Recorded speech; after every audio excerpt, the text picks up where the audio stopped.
Hey everybody, this is Steve Cooper, food app critic for TokeMag.com. This week we have an app for you called Trufflehead. This is by a mother and MD, Deborah Chudd, and she has put together an app with over 260 healthy recipe options. So that's what this app is. It is a recipe book, a recipe guide, if you will. You open the app and it has 10 main categories of organizing and searching through your recipes, everything from appetizers and entrees to the type of meal you're looking for, breakfast, lunch, or dinner. And there's also a basic search up at the top. So you can click into any of these or do a search to eventually get to your recipe page that you're looking for. The app itself, if you just click on breakfast, for example, it gives you this nice display with a single card which shows you a teaser to the recipe, and then you can flick left or right to scroll through all the recipe options. This page has thumbnail, prep time, and a little background description about what this recipe is all about. And you can scroll up and down on this card to get more information on that. When you find the one that you like, you click the View Recipe, and then you are launched into the actual recipe section, the recipe page. This section has 4 tabs across the top. You have Overview, Ingredients, Instructions, and Equipment. This whole section, this whole layout, is very nice. It's straightforward. It's intuitive. It's really easy to follow. You have a nice image here. You have options to click a single button and add it to your favorites, which is one of the 4 options down at the very bottom in your global navigation. You can also click the little button up at the top and email it or add it to your shopping list, which we'll get into in a second. Where the real strength of this app is, aside from getting over 260 healthy food recipes, the real strength of this app, however, is all the built-in hyper cross-reference linking. So in one of these tabs is about your equipment that you would need to create a dish.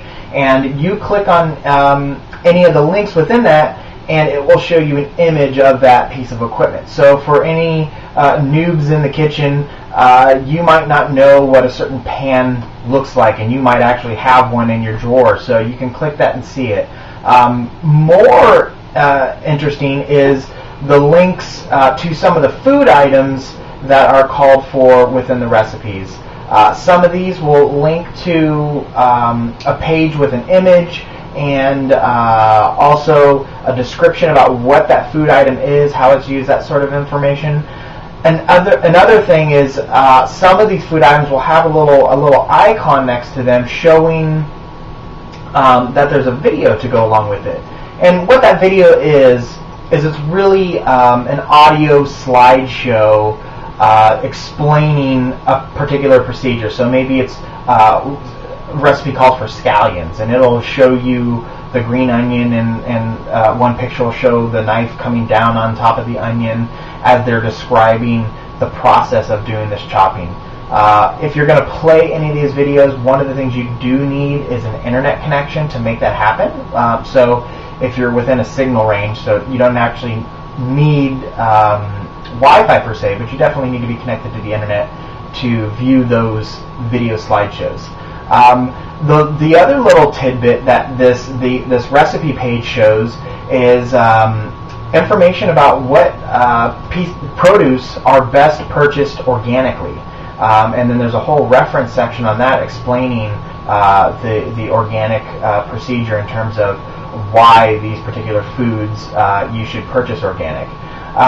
So that's really nice, because it shows you not everything that goes into a dish necessarily needs to be organic if you don't or can't get it organically.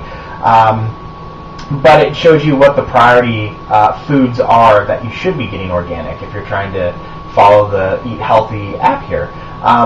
So that is really one of the big strengths of this app. I mentioned it has a favorite section. This favorite section doesn't particularly, it's nice, but it doesn't allow you to do some customization things that we've seen in other apps. So you can't take 3 breakfast items and throw them into a favorite breakfast folder. It just kind of all flows into one list.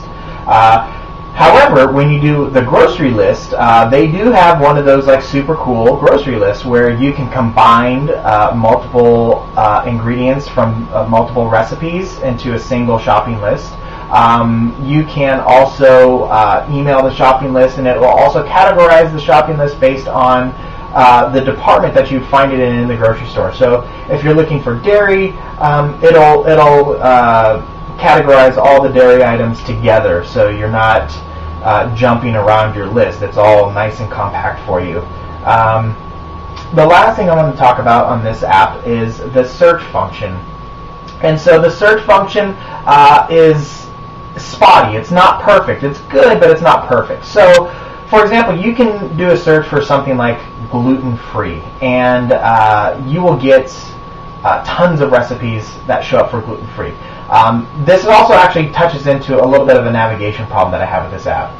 If I go back here to these cards, if there's like 5 cards or 10 cards or 20 cards, it's not that big of a deal to flip left and right going through them. But if you have 80 cards, 60 cards, flipping through trying to find it is a little cumbersome. It's a little cumbersome, so you don't necessarily want to do all that. Now, saying that, that's a little bit of a hiccup.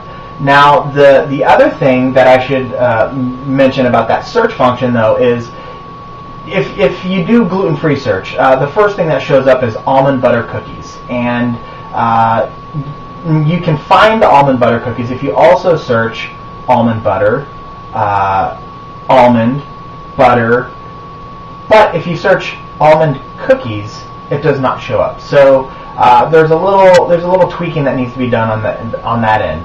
But outside of that, this app really has just about everything you'd want from a very good recipe app. It's well designed. It works well. The layout is easy to follow and understand. There's a really good deep well of information within this app, and so you can keep digging deeper and deeper to find out more about the food you're eating and the ingredient sourcing and different things like that. So on that front, this app is excellent. So I think I mentioned this at the top, but I'm going to reiterate it. This app is $3.99. So it's not cheap, but it's not the most expensive recipe app we've seen. But if you're looking for healthy food options with some information to back that up, this app is a very, very good app. I gave the Trufflehead a 4.5 out of 5. So, as you can see, I think highly of this app. It's not perfect, but it's pretty darn close. It's pretty darn good, and I don't think you'll be disappointed if you're looking for a very solid, healthy food recipe app. So check it out. Leave a comment. Go to the tokemag.com. Let us know what you think. Leave a comment on the YouTube page, and share all these app reviews with your friends. Okay, that's going to do it. Until next week. Take care.